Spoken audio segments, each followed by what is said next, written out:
अल्हम्दुलिल्लाह अल्हम्दुलिल्लाहिल्लज़ी फ़ज़्ज़ला सय्यदना व मौलाना मुहम्मदन सल्लल्लाहु तआला अलैहि वसल्लम अलल आलमीन जमीआ व अक़ामहु यौमल क़ियामति लिल मुज़निबीन अल मुतलव्विसीन अल ख़त्ताईन अल हालिकीन शफ़ीआ फ़सल्लल्लाहु तआला वसल्लम व बारक अलैहि व अला कुल्लि मन हुवा महबूबुन व मर्ज़ियुन लदैहि सलातुन तबक़ा व तदूम बिदवामिल मलिकिल हय्यिल क़य्यूम व नशहदु अल्ला इलाहा इल्लल्लाहु वहदहु ला शरीक लहु व नशहदु अन्न सय्यदना व हबीबना व शफ़ीअना व तबीब क़ुलूबिना व आलाना व औलाना व मौलाना मुहम्मदन अब्दुहु व रसूलुहु बिलहुदा व दीनिल हक़्क़ अरसलहु सल्लल्लाहु तआला अलैहि व अला आलिहि व अस्हाबिहि अजमईन व बारक व सल्लम अबदन अबदन कसीरन कसीरा अम्मा बाद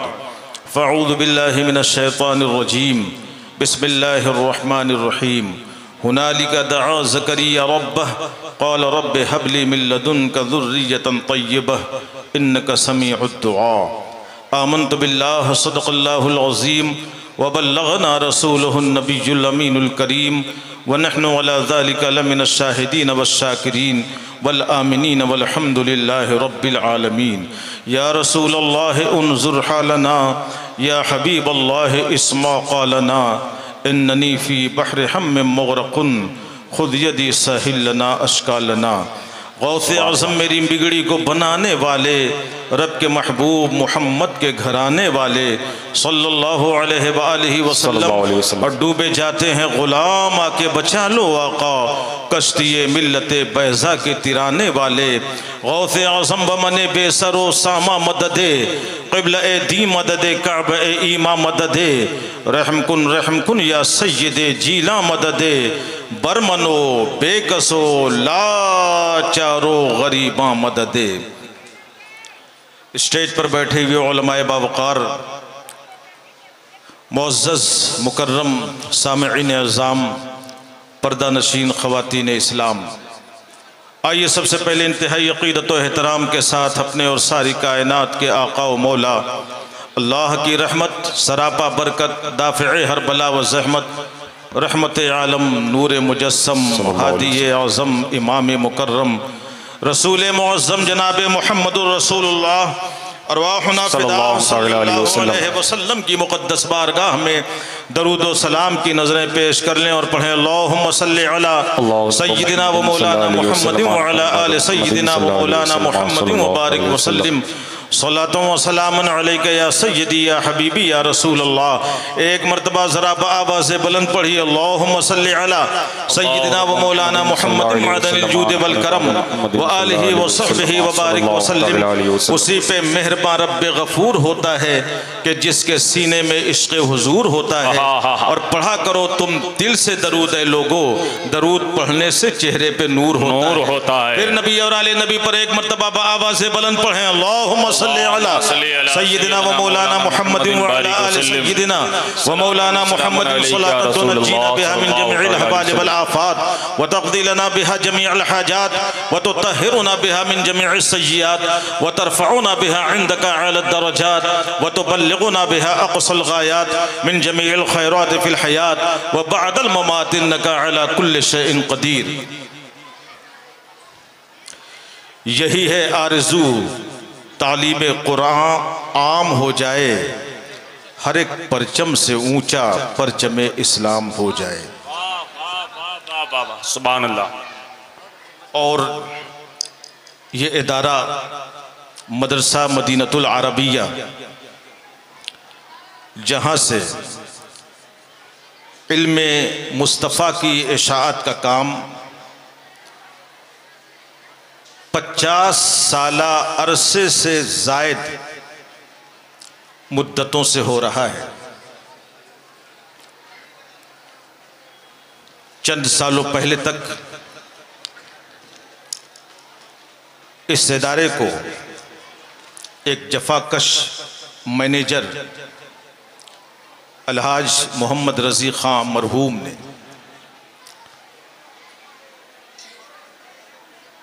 बड़ी मेहनत और कदो काविश के साथ आगे बढ़ाने का काम किया अपने रफ़क़ाए कार के साथ। सुभान अल्लाह। उनके इस दुनिया से रुखसत होने के बाद उनके साहिबजादों ने बिलखुसूस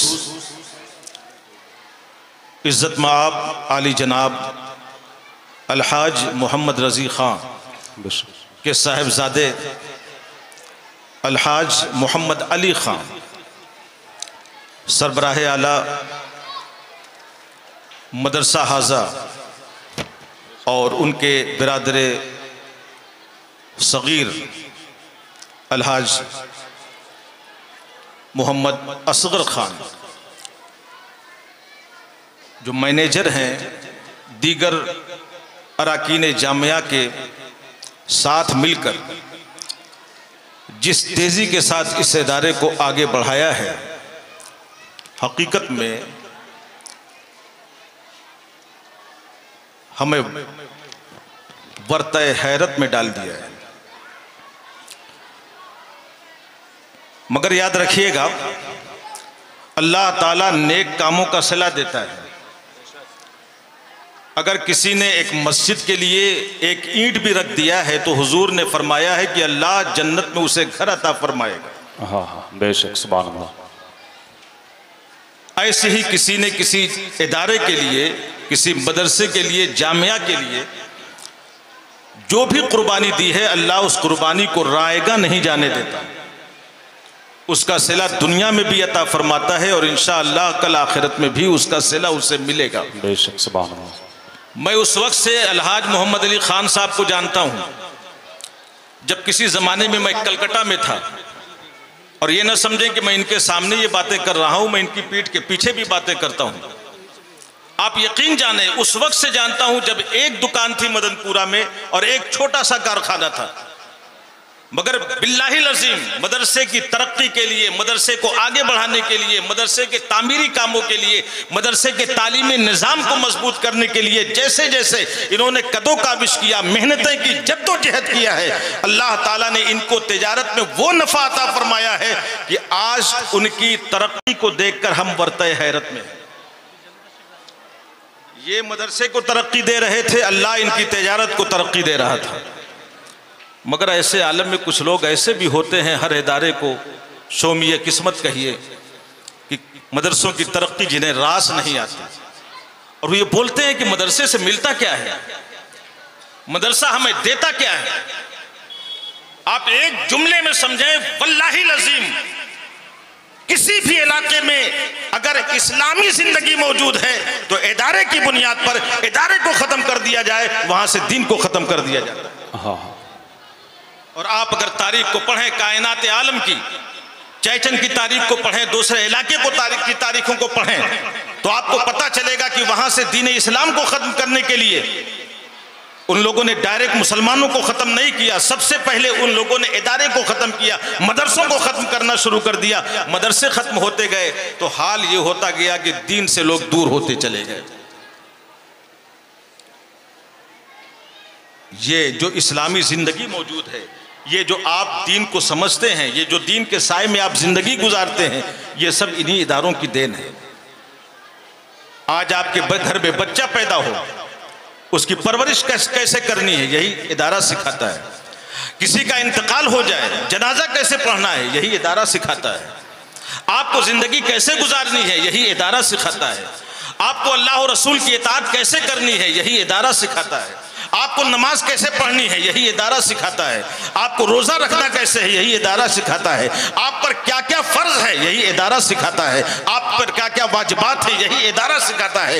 इसी इदारे से फारिग होने वाले बच्चे जब फारिग होकर मस्जिदों में पहुँचते हैं, इलाकों में पहुँचते हैं, मदरसों में पहुँचते हैं, वही जाके बताते हैं कि आपको ज़िंदगी कैसे गुजारनी है, अल्लाह और रसूल की इताअत से फ़ायदा क्या होगा, नमाजें क्यों पढ़नी है, आपको नमाजें फ़र्ज हैं, नमाजें पढ़ने का फ़ायदा क्या है, नमाजें छोड़ने का नुकसान क्या है, रोजा फर्ज है, रोजा रखने का फायदा क्या है, रोजा रखना रखने का नुकसान क्या है, हज फर्ज है, हज करने का फायदा क्या है, हज न करने का, हज को छोड़ने का नुकसान नुकसान क्या है, यही इदारे से निकलने वाले फारिगीन आपको समझाते हैं। इदारे की अहमियत को समझें, जामियात की अहमियत को समझें, मदरसों की अहमियत को समझें। याद रखिएगा मेरे दोस्तों, मैं आपसे कहना चाहता हूँ कि दीन की बका और इस्लाम की बका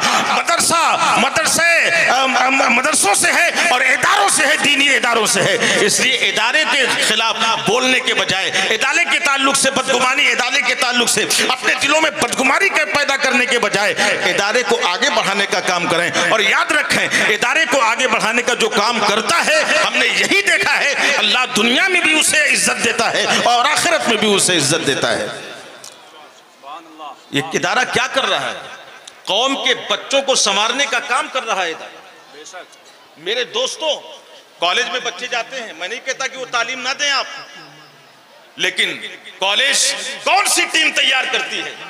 इंजीनियर की टीम, डॉक्टरों की टीम, इंजीनियरों की टीम, आईएएस की टीम, आईपीएस की टीम। मगर इदारा कौन सी टीम को तैयार करता है? इदारा उस टीम को तैयार करता है जिसके बारे में नबी रहमत अलैहिस्सलातु वस्सलाम ने फरमाया, अक्रिमुल उलमा फइन्नहुम वरसतुल अंबिया। उलमा की ताज़ीम करो, इसलिए कि उलमा अंबिया के वारिस होते हैं। इदारा वारिसीन अंबिया को पैदा करता है। वाह वाह वाह, सुभान अल्लाह। मामूली समझाया आपने इदारे को, मदरसों को क्या समझाया आपने? जुड़े आप अपने जज्बात को अपने इदारों से जोड़ें। आपके इलाके में न जाने कितनी बरकतें बरसती होंगी और कितने अनवारो रहमत की बरसात होती होगी अगर आपके इलाके में मदी मदरसा मदीनतुल अरबिया जैसा एक इदारा मौजूद। कितने बच्चे यहां से फारिग हो रहे हैं मालूम है आपको? 29 बच्चे फारिग हो रहे हैं, जिनमें 5 ऐसे हैं जिन्हें आलिम रब्बानी आप कह सकते हैं, सुभान अल्लाह, और जिसमें हुफ़ाज़ किराम की जमात है, कुर्राए किराम की जमात है, एक उलमा की जमात, एक हुफ़ाज़ की जमात। और ये दोनों दीन के मुहाफिज हैं, दोनों कुरान के मुहाफिज हैं। हकीकी मुहाफिज अल्लाह है। मगर याद रखिएगा, कुरान करीम के ज़ाहिरी आयात में कहीं से भी तब्दीली पैदा करने की अगर कोशिश हो तो हुफ़ाज़ किराम जिन्होंने अपने सीनों में कुरान को महफूज किया है, ये जमात खड़ी होगी। और अगर कुरान करीम के मानियो मफाहिम में तब्दीली पैदा करने की कोशिश हो तो ये उलमा की जमात खड़ी होती है। बेशक, सुभान अल्लाह। चैचन में हाल ये था, इदारे खत्म कर दिए गए, अल्लाह अल्लाह, मदरसों पे ताले लगा दिए गए, मस्जिदों पे ताले लगा दिए गए, कुरान करीम को घरों से उठा लिया गया। उस वक्त मैंने जो वाकया पढ़ा, एक दर्जी था, कुरान करीम का हाफिज था, बच्चों तालीम कुरान पे पाबंदी लगा दी गई। हाल ये था कि बच्चे जाते थे दर्जी का काम सीखने के बहाने, और वो हाफिज उन बच्चों को, जो टेलर था, दर्जी था, उन बच्चों को कुरान करीम याद करवाया करता। क्या कीमत है इनकी, क्या कीमत है इनकी, आप समझने की कोशिश करें। इसलिए मेरे दोस्तों, इदारे से इदारा आपके बच्चों की जिंदगी को संवारने का काम करता है। कौन बताता है कि आपके बच्चे जो पैदा हो रहे हैं उनकी परवरिश कैसे हो? कौन बताता है कि बच्चा 7 साल का हो जाए तो क्या किया जाए, 14 साल का हो जाए तो क्या किया जाए, बच्चा माँ के शिकम में हो तो क्या करना चाहिए? यही इदारा बताता है। इसी इदारे से ये सारे सबक दिए जाते हैं। आपने कुरान करीम की एक आयत को मैंने पढ़ा, हुनालिका दाअ ज़करिया रब्बा क़ाल रब्बि हब ली मिन लदुनका ज़ुर्रियतन तय्यबा। हज़रत सैयदना ज़करिया अला नबीना अलैहिस्सलातु वस्सलाम उस मेहराब में खड़े होते हैं जिस मेहराब में हज़रत मरियम रज़ी अल्लाह ताला अन्हा अल्लाह की इबादत करती थी, और बिन मौसम उनके पास फल आया करते थे। हजरत ज़करिया ने कहा, ये तो बताओ, अंगूर का जमाना नहीं है, अंगूर कहाँ से आए? सेब का जमाना नहीं है, सेब कैसे आए? पानी यहाँ पर कैसे आ गया? तो हजरत सैयदतुना मरियम रज़ी अल्लाह ताला अन्हा ने अर्ज किया था, ये मेरे परवरदिगार की जानिब से है। हजरत सैयदना ज़करिया अलैहिस्सलाम, जिनके पास औलाद नरीना नहीं थी अब तक, उन्होंने बारगाह इलाही में ये दिल में ख्याल आया कि जब मेरा परवरदिगार बिन मौसम फल देने की कुदरत रखता है तो मेरा परवरदिगार इस बुढ़ापे में भी मुझे औलाद नरीना अता फरमाने की कुदरत रखता है। और फिर उसी मकाम पे खड़े हुए हजरत सैयदना ज़करिया अलैहिस्सलाम और बारगाह इलाही में दुआ की, ए अल्लाह मुझे सुथरी औलाद अता फरमा। हाँ हाँ हाँ, सुभान अल्लाह। अभी दुआ ही कर रहे थे कि फरिश्तों ने निदा दी, आपको यहया की बशारत दी जाती है। आप औलादे नरीना मांगते इसलिए हैं ताकि मैंने जो कुछ कमाया उसे संभाले, मेरी दौलत को संभाले, मेरी इमारत को संभाले, मेरी जायदाद का मालिक बने। हजरत ज़करिया अलैहिस्सलाम ने इसलिए दुआ नहीं की थी, बल्कि ये दुआ इसलिए थी कि ये परवरदिगार, दीन के मिशन को आगे बढ़ाने का जो काम तूने मुझे सौंपा है, मेरे दुनिया से जाने के बाद कोई एक ऐसा तो मेरा नायब हो जो उसे संभाल सके। इसलिए हजरत ज़करिया अलैहिस्सलाम अल्लाह की बारगाह में दुआ कर रहे हैं, सुथरी औलाद अता फरमा। हम भी औलाद की तमन्ना करते हैं, हमारे हाथ भी उठते हैं जिनके पास औलादे नहीं है, हाथ उठते हैं परवरदिगार की बारगाह में, मगर क्या ये दुआ होती है कि सुथरी औलाद अता फरमा, पाकीज़ा औलाद अता फरमा, ऐसी औलाद अता फरमा जिसके दिल में अल्लाह और उसके रसूल की मोहब्बत हमेशा कायम रहे। क्या आप हमें ये दुआ करते हैं, ए परवरदिगार हमें ऐसी औलाद अता फरमा कि मेरी जिस औलाद के दिल में तेरा खौफ और तेरी खशियत मौजूद रहे। हम दुआ सिर्फ ये करते हैं कि अल्लाह हमें ऐसी औलाद, हमें औलाद नरीना अता फरमा। मैं आपसे कहना चाहता हूँ, अंबिया किराम की सुन्नत है, अल्लाह से मांगो, अगर अल्लाह दुआ कबूल फरमाएगा तो आपको औलाद भी देगा और औलाद साले भी अता फरमाएगा, साले औलाद अता फरमाएगा। अब मैं आपसे कहना चाहता हूँ, हर कोई ये चाहता है कि मेरी औलाद साले हो,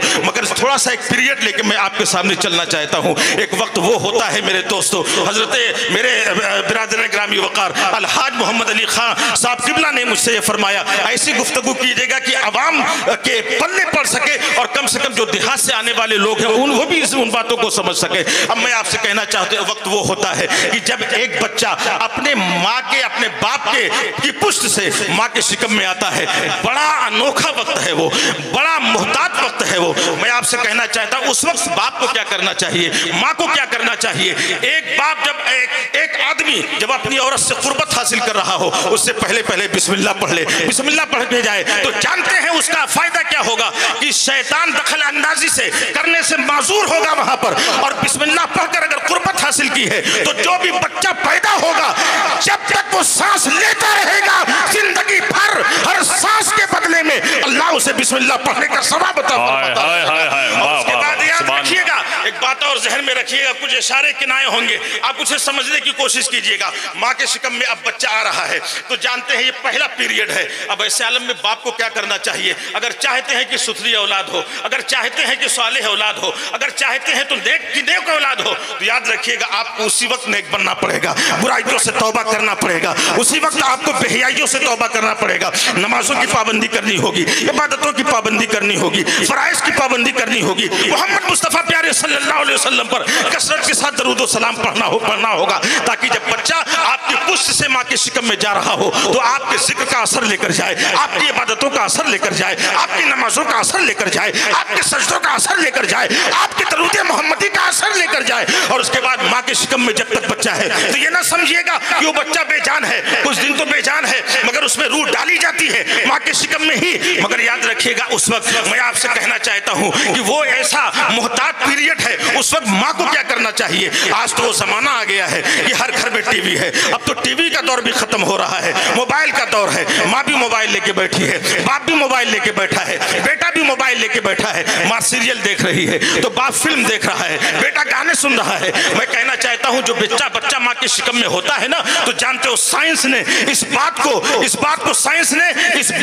तजर्बे से साबित किया है कि जो भी बच्चा माँ के शिकम में होता है तो माँ जो कुछ सुनती है उसका असर बच्चा कबूल करता है, माँ के कानों तक उसका असर पहुंचता है। तो याद रखिएगा वो जमाना जब माँ के शिकम में बच्चा पल रहा है उस वक्त माँ को चाहिए कि नमाजों की पाबंदी करे, कुरान की तिलावत करे, अल्लाह का जिक्र करे। और ऐसा करने वाली हमारी पुरने उला की खवातीन ने किया था तो जानते हो क्या इनकलाब बर्पा हुआ था जमाने में, क्या क्या मुहय्यरुल वकूल व वाक़े दुनिया ने देखे थे। आपको मालूम है हजरत सैयदना सरकार गौसे आजम दस्तगीर रज़ियल्लाहु तआला अन्हु जब आलमे वजूद में आते हैं और उसके बाद आपकी उम्र पहुंचती है, तालीमे दीन के हुसूल का वक्त आता है, यानी पढ़ाने की मंजिल आती है, आपके वालिद गिरामी या आपको लेकर जाया गया मुअल्लिम के पास और ले जाके बैठाया गया। बैठाने के बाद कहा गया कि बच्चे पढ़ो बिस्मिल्लाहिर्रहमानिर्रहीम। उस्ताद ने बैठाना चाहा तो कहा बच्चे बैठो, तो याद रखिएगा जब बच्चा पहली मर्तबा आता है ना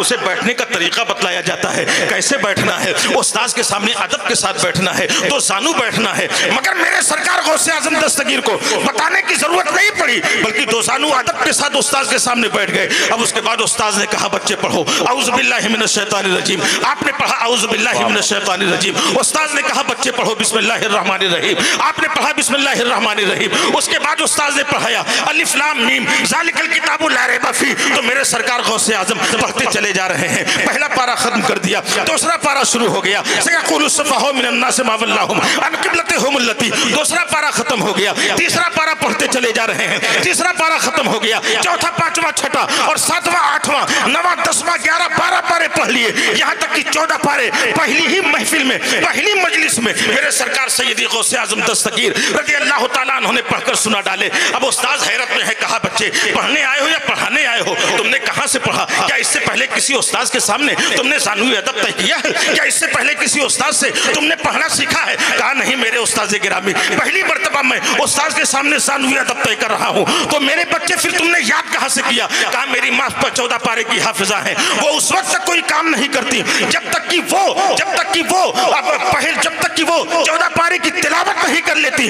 माँ के शिकम में रहकर रोजाना माँ से 14 पारे सुन कर मैंने 14 पारे याद कर लिए हैं, इसलिए मैं पैदा हुआ हूँ 14 पारे का हाफिज बनकर अब पढ़ूंगा। तो सुभानल्लज़ी असरा बिअब्दिही लैला से पढ़ो। नारे तकबीर, नारे रिसालत, जलसे दस्तारबंदी, दारुल उलूम मदीनतुल अरबिया। नारे तकबीर, नारे रिसालत।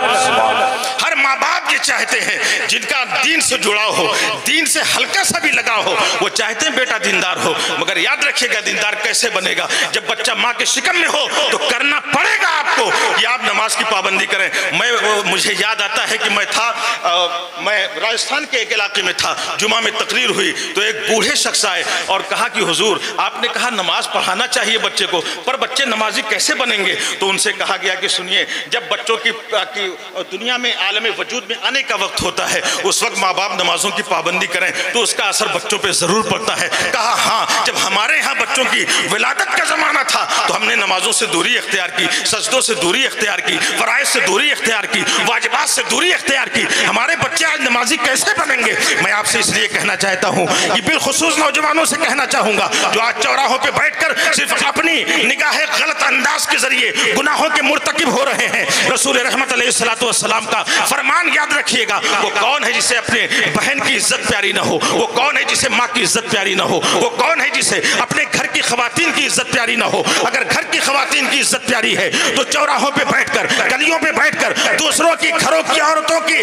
ऊपर निगाह गलत अंदाज मत उठाया करो। इसलिए कि रहमत आलम ने फरमाया कि दूसरों की औरतों से तुम दरगुजर करो, तुम्हारी औरतों से दरगुजर किया जाएगा। यानी जो अपनी आंखों को बचाए किसी औरत पे निगाह गलत अंदाज उठाने से तो उसके घर की औरतों की इज्जतें महफूज रहेंगी। वरना वकाफत अमल हक है और ये दुनिया में ही में देखने को आता है। इसलिए अगर किसी के साथ ऐसा है तो अपने इस अमल बद से तौबा कर ले। मुअज़्ज़ज़ दोस्तों, मैं कहना चाहता हूँ बच्चा आलम वजूद में आया है।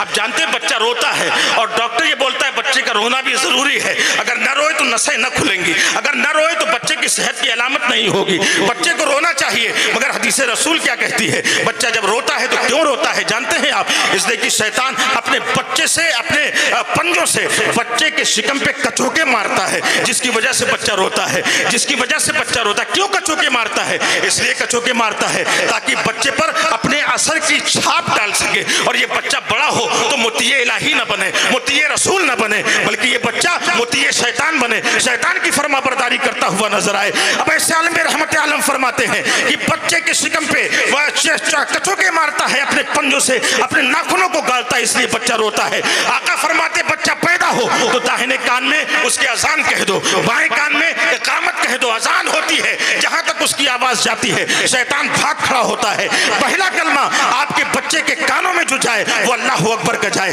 अशहदु अल्ला इलाहा इल्लल्लाह का जाए, अशहदु अन्ना मुहम्मद रसूलुल्लाह, रिसालत मुस्तफा की गवाही का जाए, नमाजों का की अजमतों का जाए। और इस तरह से आप जिक्र इलाही उसके कानों में डालें ताकि शैतान जो असर डालना चाहता था उसका असर खत्म हो जाए और जिक्र इलाही की छाप इस तरह से बच्चे के ऊपर पड़े कि कल बच्चा जब जवान हो तो भी जिक्र इलाही का मतवाला वाला बनता हुआ दिखलाई दे।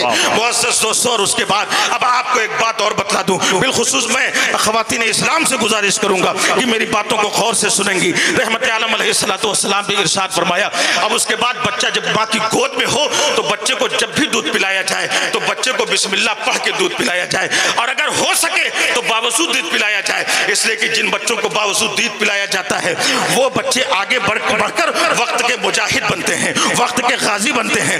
मैं नहीं कहता, डॉक्टर इकबाल ने कहा था, बुतूले पास पिनहासो अज़ी असर कि दरागो से शब्बीर मगीरी, ए इस्लाम की बेटियों, इस्लाम की शहजादियों, तुम फातिमा सिफत बन जाओ, सैयदा फातिमा ज़हरा खातून जन्नत की तरह अपने आप को जमाने की निगाहों से छुपा लो, ताकि तुम्हारी गोद से कोई शब्बीर जन्म ले सके जो बातिल का सीना चीर कर हक और सदाकत के परचम को आसमान अव्वल की बुलंदियों पे नस्र फरमा दे। मैं कहना चाहता हूँ कि मुजाहिद कब बनेगा बच्चा, गाजी कब बनेगा बच्चा, कारी कब बनेगा बच्चा, हाफिज कब बनेगा बच्चा, आलिम कब बनेगा बच्चा, जब आप अपने बच्चे को दूध पिला रही हो, सैयदा खातून जन्नत की मुकद्दस सीरत पे अमल करते हुए दूध पिला रही हो। और उसके बाद फिर आक़ाए दो जहां सल्लल्लाहु अलैहि वसल्लम फरमाते हैं, बच्चा जब छोटा हो तो रोता है, रात रात भर कभी कभी परेशान करता है, बाज माएँ मारती हैं। अल्लाह के हबीब फरमाते हैं, पैदाइश से लेकर 4 माह तक बच्चे को रोने की बुनियाद पे मारा मत करो, इसलिए कि बच्चा तो बज़ाहिर रो रहा है लेकिन हकीकत में वो बच्चा रोने की ज़बान में अल्लाह का जिक्र करता रहता है, अल्लाह का जिक्र करता रहता है, उसका नाम लेता रहता है। और उसके बाद आका फरमाते हैं 4 महीने से लेकर 8 महीने तक अगर बच्चा रोए तो बच्चे को रोने की बुनियाद पे मारा मत करो, इसलिए कि बच्चा बज़ाहिर तो रो रहा है, तुम्हारी निगाह देख रही है, तुम्हारे कान सुन रहे हैं कि बच्चा रो रहा है, लेकिन हकीकत में बच्चा रोता नहीं है, बल्कि रोने की जुबान में वो नबी रहमत अलैहिस्सलातु वस्सलाम पर दरूद पाक भेजता रहता है, दरूद सलाम पढ़ता रहता है। और उसके बाद मेरे आका फरमाते हैं 4 माह से लेकर 8 माह से लेकर 12 महीने तक बच्चा रोए तो मारा मत करो, इसलिए कि बज़ाहिर तो बच्चा रो रहा है, लेकिन हकीकत में रोने की जुबान में वो बच्चा अपने वालिदैन के लिए दुआएं मग़फ़िरत करता रहता है, दुआएं बख्शिश करता रहता है। सुभान अल्लाह, सुभान अल्लाह।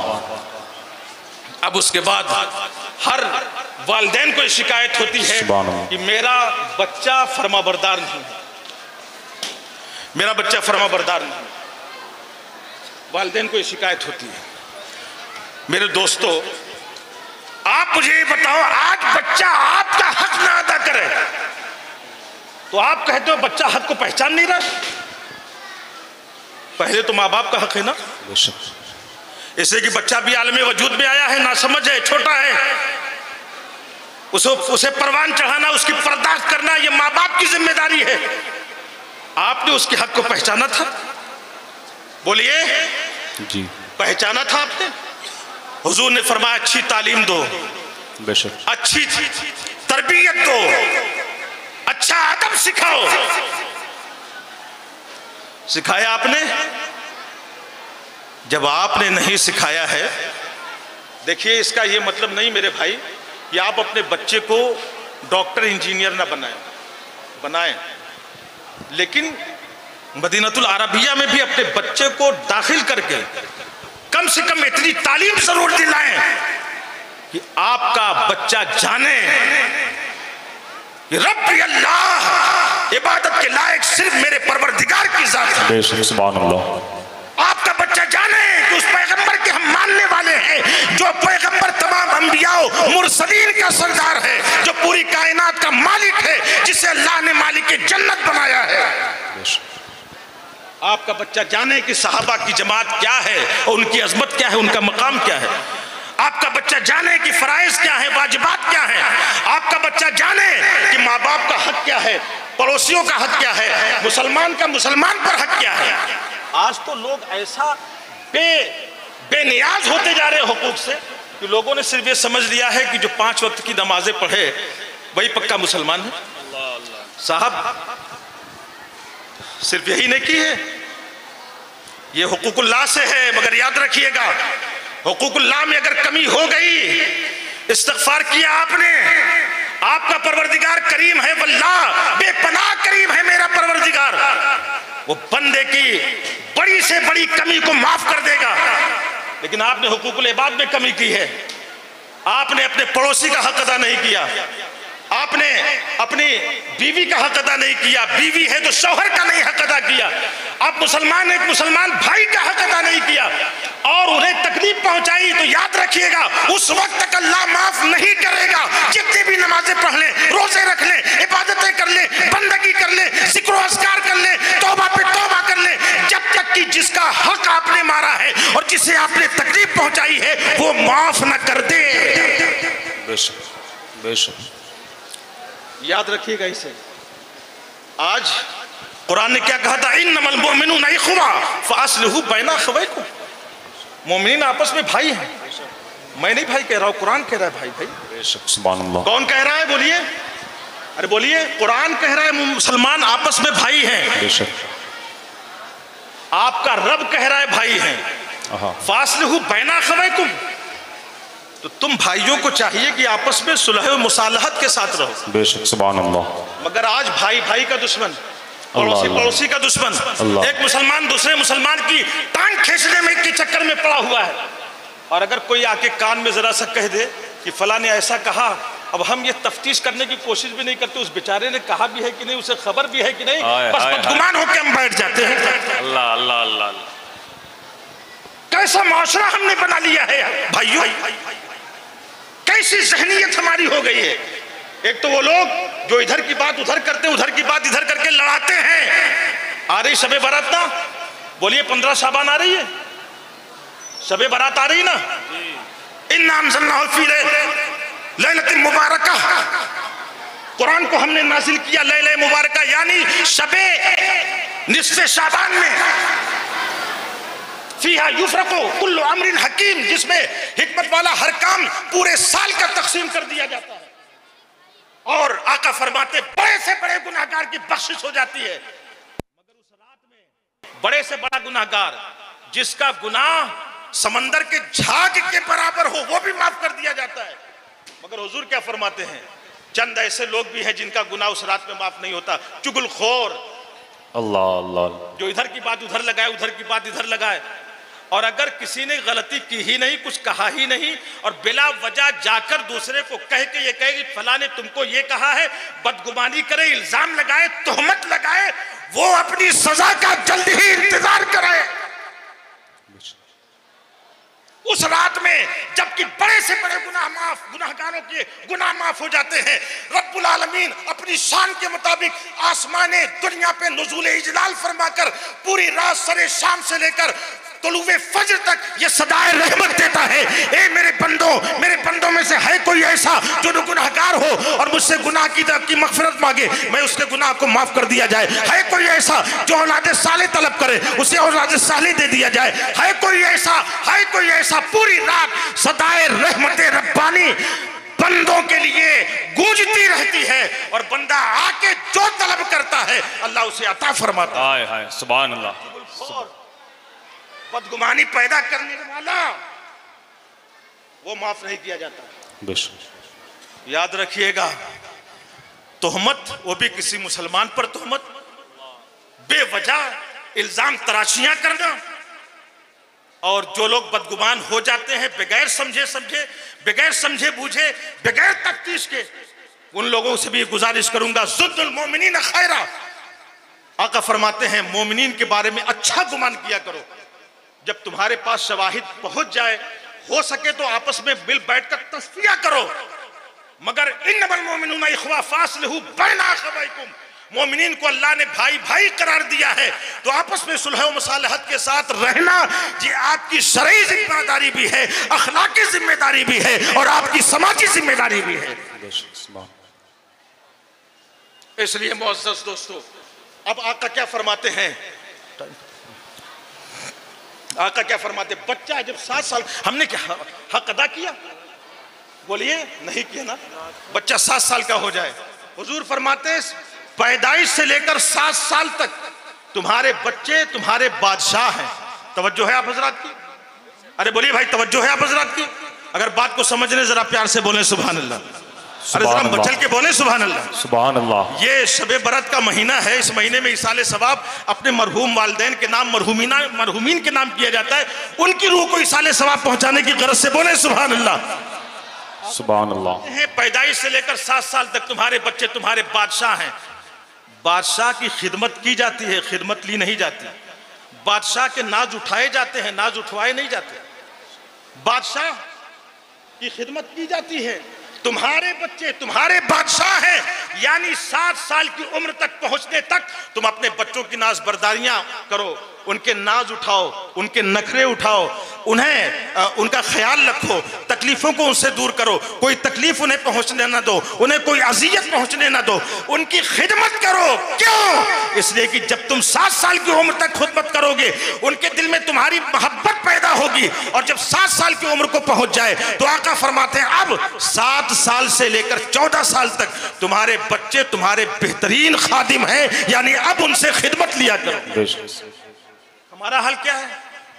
अल्लाह ताला ने अगर थोड़ी दौलत दी है, एक नौकर को रख लिया, किसी गरीब के बच्चे को घर में रख लिया, अपने बेटे को बगल में बिठा के रखा, पानी मांगना है उसी नौकर से, खाना मांगना है उसी नौकर से, कोई चीज मंगवानी उसी नौकर से, अपने बच्चे को बिल्कुल बेकार कर दिया, कोई खिदमत नहीं लिया, आदत नहीं बनी। अब जब जवान हुआ वो और ये चाहता है कि खिदमत करे, तो अब जाहिर सी बात है जब वक्त था उसे सिखाने का, माँ बाप की खिदमत करना चाहिए, तो सिखाया ही नहीं। अब सर पे हाथ रखकर रोने के सिवा तुम्हारे पास कोई रास्ता नहीं। बेशक, वाह वाह वाह। मैं इस बात का कायल हूँ, मैं इस बात का कायल हूँ। मैं अपने काम अपने बच्चे से लेता हूँ, 10 साल का है, और मैं घर में भी बोलता हूँ, भले से कोई काम करने वाला मौजूद हो, मगर काम इससे लो, कुछ मंगवाना इससे मंगवाओ, कुछ करवाना इससे, जो काम ये कर सकता है इससे जरूर करवाओ, ताकि काम करने की आदत बनी रहे, और कल जब ये जवान हो जाए तो हमें सर पे हाथ रख के रोना ना पड़े कि बेटे से हम कुछ मंगवाना चाहते हैं मगर बेटा कुछ लाने के लिए तैयार नहीं, हमारी खिदमत करने के लिए तैयार नहीं। समझना होगा हदीस रसूल को, समझना होगा पैगाम रसूल को, समझना होगा दर्स रसूल को, समझना होगा तालीम रसूल को। अगर सालिह मुआशरा चाहते हैं और आप चाहते हैं कि आपके घर में सुकून और इत्मीनान का माहौल बरपा हो, तो हदीस रसूल पे अमल करना होगा। 7 साल से लेकर 14 साल तक बच्चे तुम्हारे बेहतरीन खादिम हैं, उनसे खिदमत लो। खिदमत लोगे ना तो खिदमत करने का मिजाज पैदा होगा, खिदमत करने का मिजाज पैदा होगा, खिदमत करने की आदत बनेगी, और उसकी घुट्टी में ये आदत रच बस जाएगी, बल्कि ये आदत उसकी फितरते सानिया बन जाएगी। अब उसके बाद 14 साल के बाद जब आगे बढ़ेगा वो, तो तुम्हें कहना नहीं पड़ेगा खिदमत के लिए, वो बच्चा खुद ब खुद तुम्हारी खिदमत करता हुआ। सुभान अल्लाह, सुभान अल्लाह। और 14 साल से लेकर 21 साल तक तुम्हारे बच्चे, तवज्जो है तो बोलूं, समझ रहे बात को तो जरा जिंदगी के साथ बोले सुभान अल्लाह, सुभान अल्लाह। हुजूर फरमाते हैं 14 साल से लेकर 21 साल तक तुम्हारे बच्चे तुम्हारे बेहतरीन मुशीर हैं, मशवरा देने वाले हैं। अब कोई काम करो तो उनसे मशवरा लेके किया करो। बेटा घर बनवाना चाहता हूं, क्या राय है तुम्हारी? फला गाड़ी लेना चाहता हूं, क्या राय है तुम्हारी? फला साहब को बुलाना चाहता हूं, क्या राय है तुम्हारी? फला जगह रिश्ता डालना चाहता हूं, क्या राय है तुम्हारी? फला तिजारत शुरू करना चाहता हूं, क्या राय है तुम्हारी? आज तो बच्चे को बिल्कुल ऐसा लगो फजूल समझा जाता है कि बच्चों को से पूछना तो दूर की बात है, मशवरा लेना तो दूर की बात है, बच्चों के कान तक बात पहुंचाना भी गवारा नहीं किया जाता। अल्लाह अल्लाह अल्लाह। अब फिर जाहिर सी बात है जब वो बच्चा 21 साल से आगे बढ़ता है, आपने मशवरा उससे लेके काम तो किया नहीं, अब तो मशवरा लेने की आदत उसको नहीं बनी ना, तब वो गाड़ी लेता है बगैर मशवरे के, घर लेता है बगैर मशवरे के, जमीन लेता है बगैर मशवरे के, कोई काम करता है बगैर मशवरे के, तिजारत करता है बगैर मशवरे के। अब माँ बाप के दिल में हुक उठती है कि मेरा बच्चा है, मुझसे मशवरा नहीं ले रहा है। काश आपने 14 साल से लेकर 21 साल तक अपने बच्चे को अपना मुशीर हदीस रसूल के मुताबिक बना लिया होता, और काम करते हुए, कोई भी काम शुरू करते हुए अपने बच्चे से मशवरा लिया होता, तो मशवरा देने की आदत बनती, और कल जब उसकी मंजिल आती, वो जवान हो जाता और वो कोई काम कर रहा होता, तो उसके दिल में ये ख्याल आता कि मेरे बाप ने मेरे मशवरे के बगैर कोई काम नहीं किया है, तो मैं अपने बाप के मशवरे के बगैर कैसे काम कर सकता हूं। इसलिए हर काम से पहले वो आपसे मशवरा लेता हुआ दिखाई। सुभान अल्लाह। इसलिए गुजारिश करूंगा कि इन बातों को समझें और याद रखिएगा। बस एक आखिरी बात, मैं कह के रुखसत होना चाहता हूं कि आप अपने बच्चों को मदरसे में जरूर भेजें, इसलिए कि याद रखिएगा आप कि एक वाक़या रख दूं, लास्ट तकरीर का हिस्सा कि हज़रत ईसा अलैहिस्सलाम का गुजर हुआ एक कब्रिस्तान से। तवज्जो है ना हज़रत? 5 मिनट और वक्त है ना? 5 मिनट। वो हमारे भाई हैं और आप यकीन करें कि मैं उस वक्त से उन्हें जानता हूं। बताया ना कि जब एक दुकान थी और एक छोटा सा कारखाना था। अल्लाह। और बिला मुबालगा मैं बताता हूं कि उस वक्त से ये मुझसे मोहब्बत करते हैं, मैं इनसे मोहब्बत करता हूं। सुभान अल्लाह। ये मुझसे प्यार करते हैं, मैं इनसे प्यार करता हूं। और इनका इखलास मेरे साथ है, मेरा इखलास इनके साथ है। और शायद कोई दिन ऐसा जाता हो कि जब इन्हें मैं याद न करता हूं, और मैं जानता हूं कि मैं भी कहीं ना कहीं से भूले भटके इनको जरूर याद आता हूं। तो देखिए हजरत ईसा अलैहिस्सलाम का गुजर हुआ, तवज्जो चाहूंगा आपकी, बहुत गौर से सुनिएगा। एक कब्रिस्तान से गुजरे, एक कब्र में मुर्दे पर अजाब हो रहा था, दोनों दीवारें मुर्दे को दबोच रही थी। तवज्जो है ना हजरत की? आग का अलाव, आग भड़क रही थी, मुर्दा चीख रहा था, चिल्ला रहा था। जरूरत के लिए तशरीफ ले गए, फिर वापस आए। अच्छा देखिए, अंबिया किराम को, औलिया किराम को अल्लाह वो नजर अता फरमाता है कि वो जैसे जाहिर को देखते हैं, चाह लें तो बातिन को भी वैसे ही देख लेते हैं। जमीन के ऊपर भी चीजें उनके लिए, उनकी निगाहों के सामने आश्कारा होती हैं, जमीन के नीचे की चीजें भी उनके लिए आश्कारा होती हैं। ठीक है, देख लिया, गए, जरूरत से फारिग हुए, वापस आए। थोड़ी देर गुजरी थी, क्या देखा? अब वही मुर्दा है, मगर अब उस मुर्दे पर अजाब इलाही का नुज़ूल नहीं हो रहा है, बल्कि रहमत इलाही का नुज़ूल हो रहा है। अब दिनों दीवारें मुर्दे को दबोच नहीं रही हैं, बल्कि हाल ये है कि अब मुर्दे की कब्र को वसी कर दिया गया है। अब जहन्नम का अलाव मुर्दे की कब्र में रोशन नहीं है, बल्कि अब जन्नत की खिड़की खोल दी गई, जन्नत का बिस्तर बिछा दिया गया है, और मुर्दा बड़े आराम के साथ कब्र में आराम कर रहा है। हजरत ईसा अलैहिस्सलाम मुतहय्यर हुए, काए परवरदिगार, थोड़ी देर पहले ही तो गुजरा था, मैंने ये देखा था कि इस कब्र के मुर्दे पर तेरे अजाब का नुज़ूल हो रहा है, मगर चंद लम्हात के बाद ही देख रहा हूं कि अजाब सवाब में तब्दील हो गया, ज़हमत रहमत में बदल गई। क्या वजह है? तो अल्लाह करीम ने इरशाद फरमाया कि ए मेरे पैगंबर, जानते हो इसका ये जब दुनिया से रुखसत हो रहा था तो इसने अपनी बीवी को हमल से छोड़ा था। दुनिया से जाते जाते इसने अपनी बीवी को वसीयत की थी कि जब मेरे घर बच्चा पैदा हो, तो जब बच्चा पढ़ाई की मंजिल को पहुंचे तो मेरे बच्चे को अल्लाह के नाम की तालीम दिलाना, मेरे बच्चे को अल्लाह की किताब की तालीम दिलाना। चुनांचे इसके यहाँ एक बेटा पैदा हुआ, आज बच्चा पढ़ाई की उम्र को पहुंचा, इसकी बीवी इसके बच्चे को एक आलिम दीन के पास लेके गई, और ले जाने के बाद कहा मेरे बच्चे को किताबुल्लाह की तालीम दे दीजिए। उस्ताद ने बच्चे को करीब किया और कहा बच्चे पढ़ो औज़ु बिल्लाहि मिनश शैतानिर रजीम। बच्चे ने पढ़ा औज़ु बिल्लाहि मिनश शैतानिर रजीम। मौलवी साहब ने कहा बच्चे पढ़ो बिस्मिल्लाहिर रहमानिर रहीम। बच्चे ने पढ़ा बिस्मिल्लाहिर रहमानिर रहीम। ए मेरे पैगंबर, जैसे ही इसके बेटे ने मुझे बिस्मिल्लाहिर रहमानिर रहीम कह के पुकारा कि अल्लाह के नाम से शुरू जो इंतहाई मेहरबान और रहम करने वाला है, मैंने फरिश्तों को पुकार के कहा ए मेरे फरिश्तों याद रखना कि ये दुनिया से रुखसत हो रहा था, तो आज अपने गुनाहों की बुनियाद पर इसने पूरी जिंदगी गुनाह किए थे, इसने पूरी जिंदगी सियाहकारियों में गुजारा था, पूरी जिंदगी इसने बदी किया था, इसलिए मरने के बाद अज़ाब में मुब्तला किया गया। मगर ए मेरे पैगंबर, आज इसके बच्चे ने बिस्मिल्लाहिर रहमानिर रहीम कहकर मुझे रहमान और रहीम कह के पुकारा, तो मेरी गैरत ने यह गवारा नहीं किया कि जिसके बेटे ने मुझे दुनिया में रहमान और रहीम कहा हो, उसके बाप को मैं कब्र में अज़ाब में मुब्तला करूं। इसलिए मैंने इसके बेटे के रहमान और रहीम कहने के सदक़े में मैंने बाप की कब्र में मग़फ़िरत फरमा दी है और उसके गुनाहों को बख्श दिया है। अब मैं आपसे यहीं पर कहना चाहता हूं कि बिस्मिल्लाह पढ़ा तो अल्लाह ने माफ कर दिया। अब अगर आपका बच्चा आपकी दुनिया से रुखसत होने के बाद पूरा कुरान पढ़े, सूरह यासीन शरीफ पढ़े, सूरह रहमान पढ़े, तो बताओ क्या अल्लाह माफ नहीं फरमाएगा? नबी रहमत फरमाते हैं कि जो बेटा जुमा के दिन जुमा की नमाज के बाद अपने वालिदैन या उनमें से किसी एक की कब्र पर हाजिर हो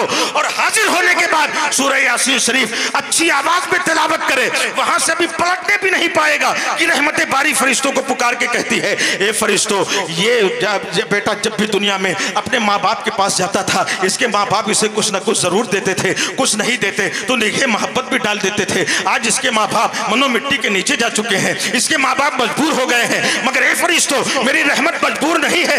इसलिए ए फरिश्तों गवाह हो जाओ कि इसके बेटे के अपने माँ बाप की कब्र पर सूरह यासीन शरीफ पढ़ने के बदले में मैंने इसके माँ बाप की कब्र में मग़फ़िरत फरमा दी है और इसे हज मकबूल का सवाब अता फरमा दिया है।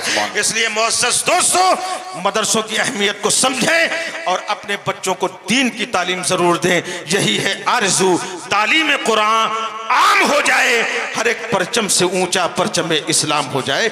वस्सलामु अला मन इत्तबाल हुदा।